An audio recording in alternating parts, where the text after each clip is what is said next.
toujours dans la détermination de vecteurs vitesse, on va voir maintenant comment on peut se servir de la construction graphique des vecteurs vitesse pour déterminer une accélération. Donc comme vous l'avez vu tout à l'heure, le vecteur vitesse c'était la variation du vecteur position. Et ben on va voir que maintenant le vecteur accélération c'est la variation du vecteur vitesse, donc, qui est définie d'ailleurs par la dérivée du vecteur vitesse par rapport au temps. Donc dans l'exercice 12, page 148, il faut représenter le vecteur accélération.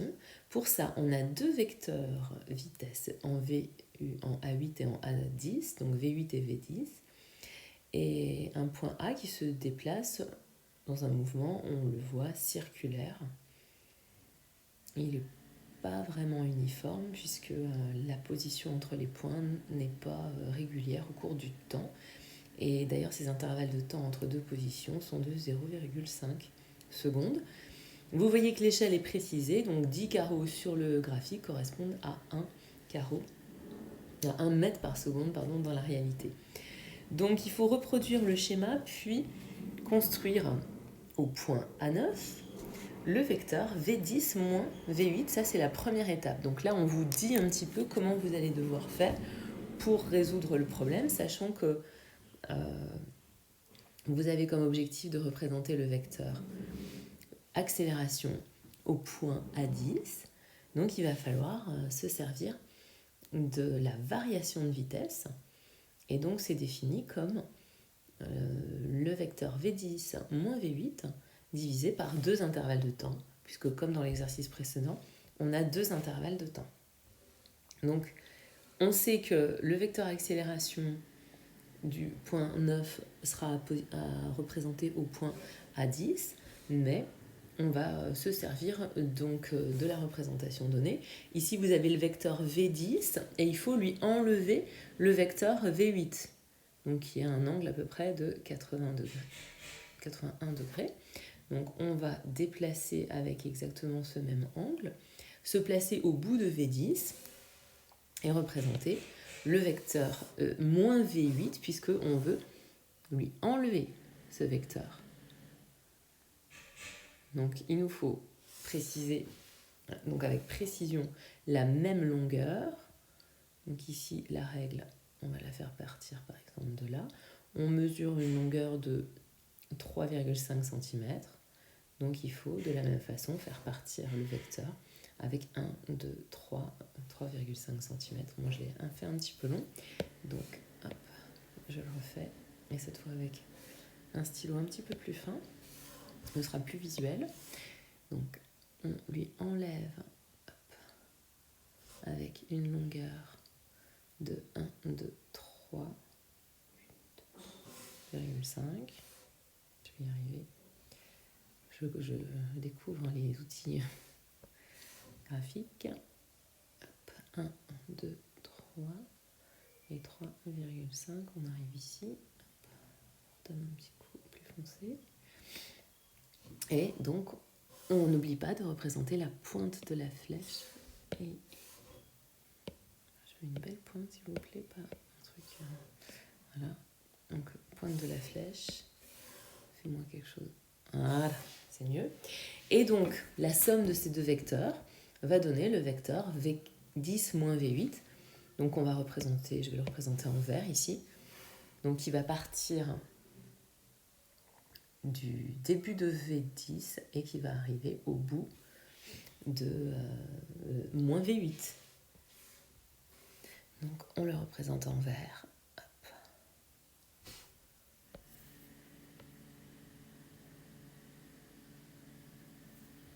Avec la pointe de flèche dans la bonne direction.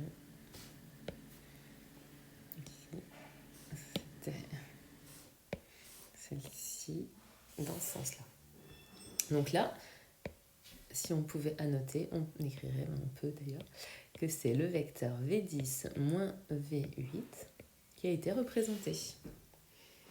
Donc ensuite, qu'est-ce qu'on fait? On mesure la longueur de ce vecteur en carreaux. Donc là, il faudrait prendre la règle et avec cette règle dire, attention, Je me positionne à ce point-là. Et ça me fait... Donc, une longueur qui part pile du premier carreau qui arrive au quatrième. On a 2, 4, 5,5 sur la graduation de la règle. Donc 5,5 cm de la règle qui font 1 mètre par seconde. Et donc après, je regarde le nombre de divisions. Sur ma règle, j'en ai 2,1. Donc je vais faire 2,1 fois 1 divisé par 5,5. Et ça me donnera la valeur de delta V dans ces conditions-là. Donc norme V10 moins V8 pour norme. Donc là, on est obligé de mettre l'écriture mathématique. Et ça fait, donc on a dit 2,1 sur 5,5. Donc ça fait quasiment 1,5 en mètres par seconde. Donc maintenant qu'on a cette valeur, pour déterminer le vecteur accélération au point 9, c'est la variation du vecteur V10 en 9 sur 2 intervalles de temps, c'est-à-dire que c'est le vecteur V10 moins le vecteur V8 sur 2 intervalles de temps. Donc, pour le vecteur accélération, en conclusion, il aura la même direction et le même sens que ce vecteur vert que je viens de tracer. Seulement, la différence est qu'il faudra le faire partir de la position 9. Et quelle sera sa valeur? Donc, la norme du vecteur, ce sera la norme que je viens de calculer tout à l'heure, donc 2,1 sur 5,5, divisé par les 2 intervalles de temps, donc 1 sur 0,5 fois 2, qui fait justement 1, donc ça ne complique pas beaucoup le calcul. Donc on a à peu près 1,5 en mètres par seconde, cette fois au carré. N'oubliez pas que c'est des mètres par seconde au carré. Et donc on peut représenter, je vais représenter en rouge cette fois, le vecteur accélération, donc qui suit la même direction que le vecteur delta V, mais depuis le vecteur A9. Je choisis évidemment une nouvelle échelle, cette fois pour l'accélération.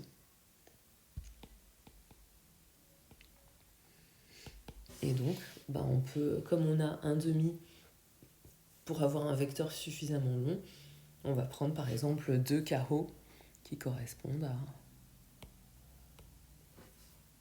à 1 mètre par seconde au carré. Donc vous voyez que ce n'est pas la même unité que celle de vitesse qui était donnée tout à l'heure. Donc il faut évidemment faire attention à ça. Et donc on part.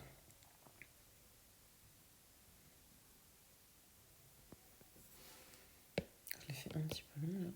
On part du vecteur A.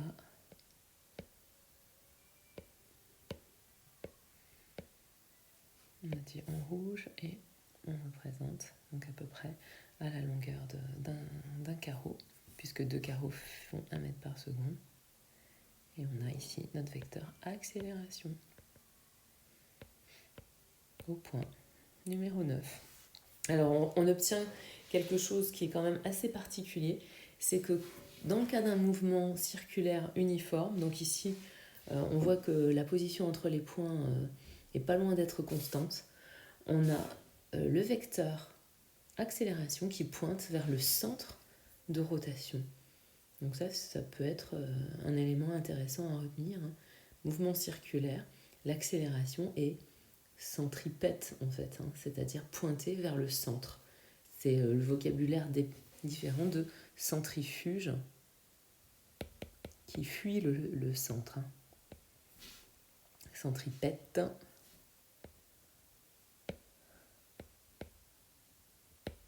Donc accélération centripète qui va vers le centre. Voilà, je crois que c'est terminé pour cette séance-là. À plus tard.